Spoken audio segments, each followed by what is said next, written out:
Welcome to the fourth installment of Warhammer Daemons, where we take a close-up look at the units that are available to the Demon player for the Warhammer Fantasy Battle game. Tonight we're going to be taking a close-up look at the Keeper of Secrets, the Greater Demon of Slaanesh. This is the Keeper of Secrets here. Again, like the other Greater Demons, this is the older style model. It was available back in 1994. Back then, this guy would cost 750 points to field. He was Movement 6, Weapon Skill 9, Strength 7, Toughness 7, 8 wounds, 7 initiative, 6 attacks, leadership at 10. He had an ability called the Aura of the Slaanesh, where if you wanted to attack him in hand-to-hand combat, you had to pass a leadership test. He was also a level 4 wizard. Nowadays, he's a Lord choice, and he costs 450 points. Unlike the other Greater Demons that we've looked at, some of his stats have actually improved in the new edition, like his movement. He's got a movement at 10. His weapon skill's 9, strength is 6, toughness 6, 5 wounds. His initiative has increased up to 10. He has 6 attacks and a leadership of 9. He has the Always Strike First ability, armor piercing, and he's a level 1 wizard. Admittedly, with the initiative 10, Always Strike First probably isn't going to come into play too many times. You can also beef up his wizard level. For 35 points, you can make him a level 2. 85 points get you level 3, and for 120 points you can make him a level 4. You can also spend points on gifts for the Keeper of Secrets.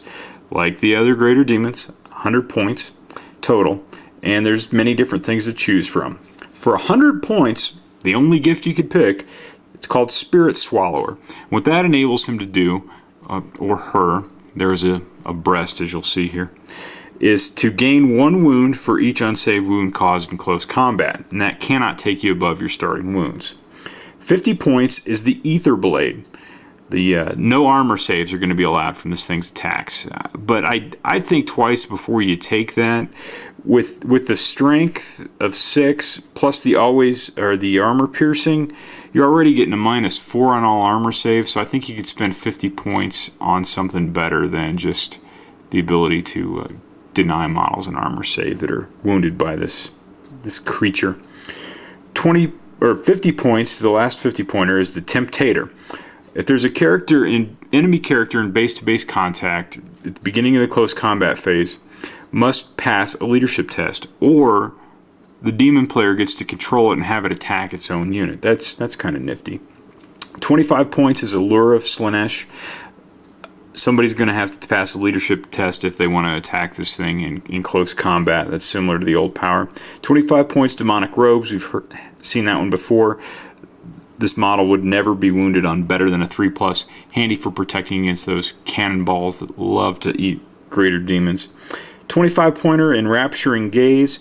Models in base-to-base contact may not use another model's leadership. I should say enemy models in base-to-base contact. That's going to work well in conjunction with many of the powers that this thing has, and some of the spells, as we'll get to later, that are going to cause leadership tests. Slaanesh can just destroy low leadership armies. They could benefit from the general's leadership, but not if this has the Enrapturing Gaze. 25 points Siren Song. This is one use only. It's used during the enemy turn, during the movement phase, and you choose an enemy unit that's in 20 inches of the Keeper here. And if it would ordinarily be able to charge the Keeper of Secrets, it would have to charge or it would have to flee. It's good for destroying some units of light cav or some other things on the flanks. 25 points Soul Hunger. We've seen that one before. You re-roll failed wound rolls in the first round of combat. 25 points Soporific Musk. Enemy units in base-to-base contact are going to roll an extra die 6 when fleeing and discard the highest that they roll. And the last one is 5 points.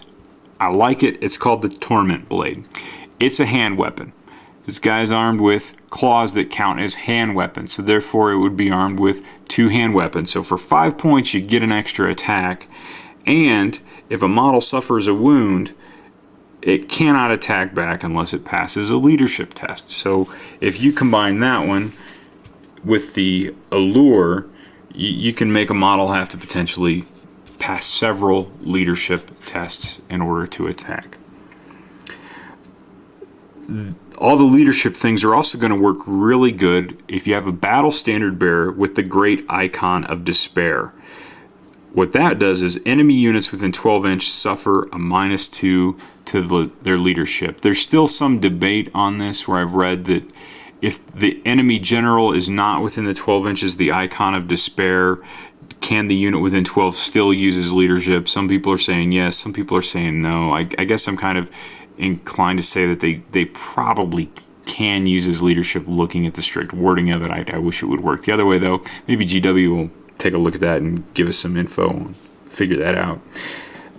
Taking a look at the spells, Slaanesh spells, for the most part they're okay. There's nothing that really leaps out at me here. I'll talk about a few of them. Phantasmagoria is 10 casting value, 10 plus.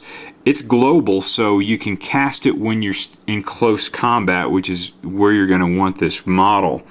All enemies must roll an extra d6 when taking any leadership test and discard the lowest one. So that's going to be a pretty handy one, and that's going to last you until your next magic phase, I believe.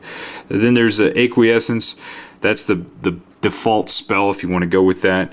It makes a unit stupid for the rest of the game. Now, it's not a remain in play spell, so it can't be dispelled. It just would make the unit stupid. Again, working against the leadership there. And the other one that it's worthy of note, not that it's a good spell, I think it's, for lack of a better word, kind of lame in a Slaanesh army, a Sukkar of Chaos. If you cast it on a friendly unit in close combat, and they get always strike first. But if you've got this in a primarily Slaanesh army, all your stuff's already going to be striking first, so it's going to come into play when you have a mixed demon force.